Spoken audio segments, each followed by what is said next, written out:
Hey everyone, it's Cuevo here. It is day 1000 of trying to grind to 2K, and I am facing Phoenix. Just kidding, it's not 1000. Okay, I'm not that bad at the game. But I sure wish it took less time than it has been. So we're here again against Phoenix, just on that grind to see if we can get this victory. Never do this.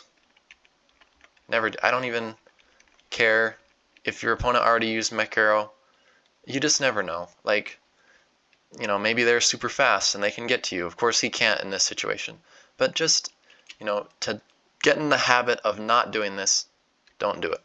Because if you start to just think, subconsciously, oh, I'm fine, sitting over water, then you're going to end up, getting hurt for it at some point. Someone's going to bring a Frost Arrow or a Whisper Arrow, or they're going to have Mech Arrow up and you're not going to remember, and then a cog is going to hit you, and then the arrow's going to hit you. Something's going to happen. Oh, great start. Just I was, testing my aim. I didn't have my aimbot cooked up just yet, so now I've got it cooked up. So for the next shot I'll hit guaranteed. So yeah, just also wanted him to kind of feel a draft as well. He probably felt the wind on that. Oh, he actually Q's there, I believe. So maybe I'm able to get a little bit of tempo back. Oh, the cog doesn't hit me as well. Nice. That's a trade he's not going to win, so that's great for me. And I wonder if I clock back or if I just flash here. Yeah, I was a little bit unsure. The health disparity is not that great, so I decided to just say, okay, it's a relatively even trade. I've got some coverage. I'm just going to set up, and I'm fairly close to him, but I didn't really position myself great against the arrow here. I should have gone lower than I did. But could I get a sink here with this? Oh, damn. Nice. The way that you do that is basically you just aim the arrow just at the back left corner of the player, and they'll pop at a 45-degree angle into the water. It's not foolproof, but that's the most surefire way to attempt that and to get it to work. So yeah, that really, I think, is going to push me to victory here as long as I don't screw this up, which, I mean, I have been shown to do. So you never know what could happen here. Mega angle, is that worth it? Mega, maybe? No, I'm not going for that. But you can see the things I think of. It's like, plays that people would never think of in the world. And maybe that's a good thing for them, because if they attempted it, they would just fail. But the thing is, if I attempted half of these plays, I would also fail. So it's interesting. By thinking of these risky plays, I'm actually hurting myself in a sense, because I go for some of them and then I just lose the game after. But sometimes it can win you the game. You go for a risky play, and speaking of risky play, that was very safe, not risky at all. So my segue did not work. But he has sunk, got that 60 mech. Very expertly done, if I do say so myself. And yeah, gonna stay in the portal. Half the pebbles bounce off the land and go into the water. Okay, not half of them, only 2 of them, because I am actually able to do a full sink there. Ooh, neat trick. If you deflight, you're gonna fall faster than if you flight, right? Flight movement is super slow. And so if I deflight, I'm gonna fall pretty quick in 7 seconds. Every millisecond counts. So I deflighted there to be able to get to him, and then just scoot over a little bit and get a clock off for the win. All right, game 1 goes to me. Okay, here we are in game 2. If I hadn't mentioned this yet, this is a series of 3 games. So I guess you could call it a best of 3 series, but we're just playing 3 games. It's not really a best of 3 in the traditional sense. Okay, he felt bad because last time I threw a mud ball, I missed completely. And he said, I wonder if I can do that. And then he said, you know what? I think I could try one more time. I'm confident that I can hit this. Like, that was just a fluke. So then he threw another mud ball. Unfortunately, neither of those went his way. Now he's down 2 mud balls. He's on the side. I am looking pretty good here. He does have generic. Oh, I surprised him with the rush book in this match to get a double sync off. So I'm able to kind of play some psychological games with my book. Just alter between generic and rush and get some sneaky tempo and surprise my opponent here. But yeah, in that case, with the rush book, the strategy here is pretty simple. Just pebble straight down, water ball out of any mud balls, or I could even BFTP and jump out. Flash out is fine as well. If I BFTP and jump out, I'm a little bit far away, so I didn't want to bother with that. I could jump over the border here. Yeah, I didn't have to move to deflight, but because I did, I lost some seconds. I could have just deflighted on top of the tree, jumped over, took the damage, and then towered. There's no reason to try to avoid the damage. But, yep, going with the classic OA book. I'm what they call the dollar store OA. That'd be a good title. That's funny. And the Walmart OA. Goodwill OA. All right.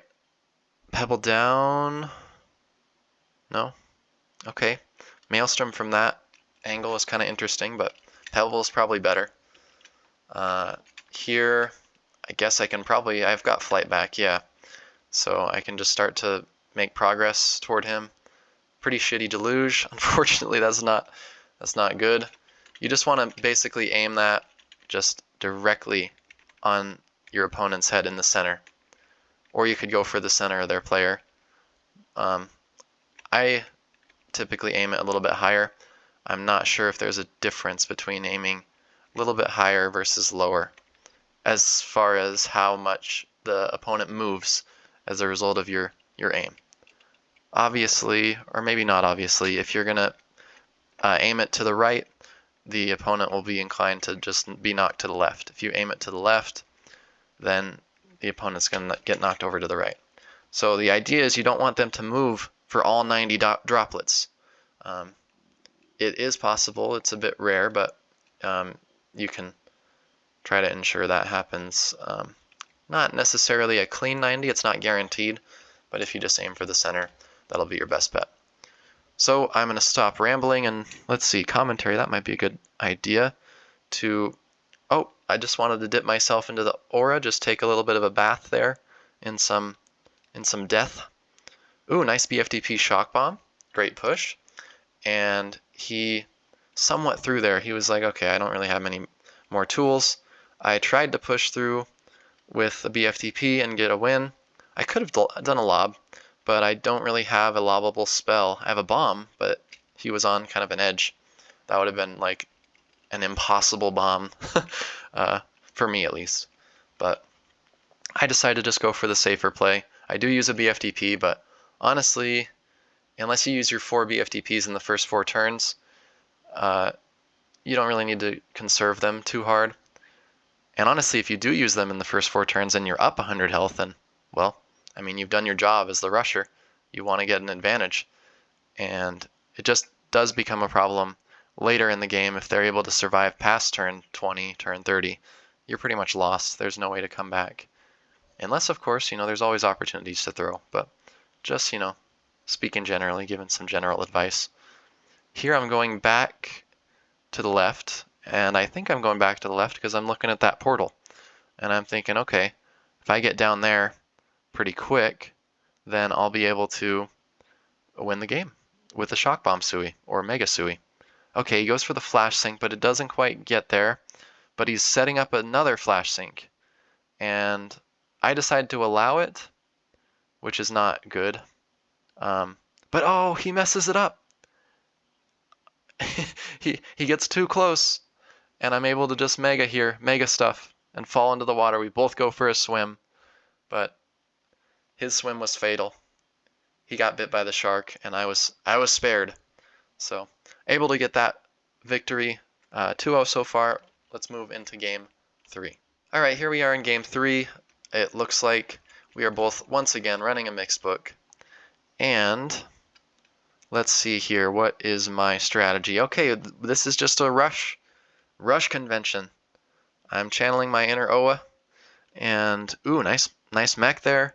You notice too, he aimed it a little bit over to the right of my character. Not much, but what that does is I think gives it just a slight bit longer in the air and increases the chance that a cog drops onto me.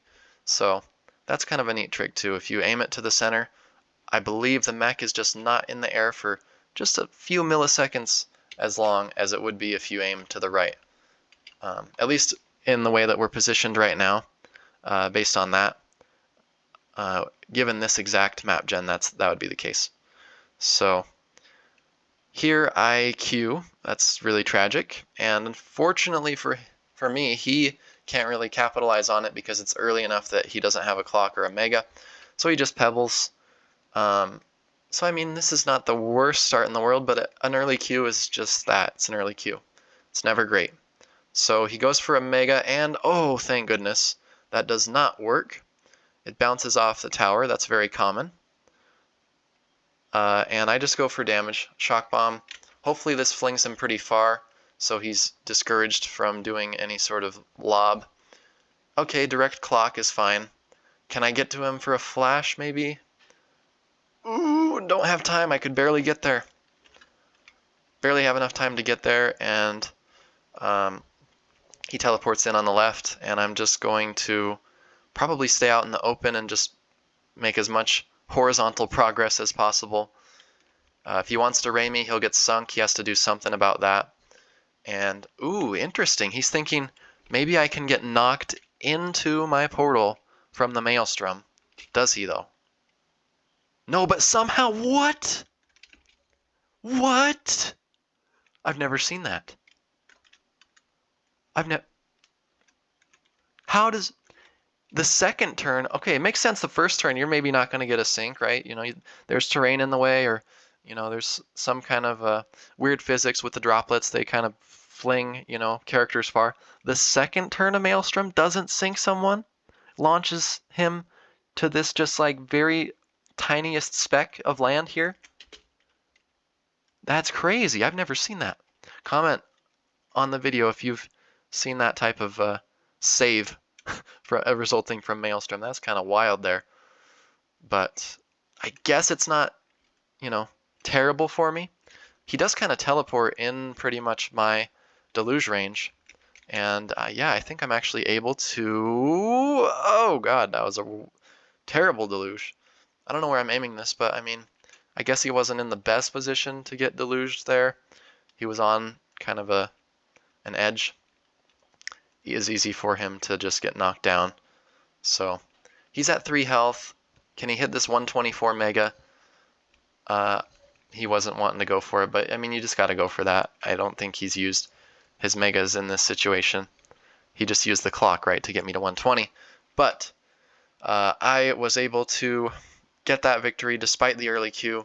Those are the types of mistakes, though, I got to rein in if I want to be able to get this 2K achievement pretty much before, like, I quit the game, I guess. Before the game dies, and, you know, I don't know. It's just going to take so long, and I've been on this grind for a while, but hey, we're getting close. I'd say we're about, like, high 1.8s at this point, getting closer to 1.9, but every time I get a loss, you know, that's minus 30. It's painful. Anyway, hope you all enjoyed. If you did, drop a like and subscribe, and I'll see you in the next video. Have a great day. Peace.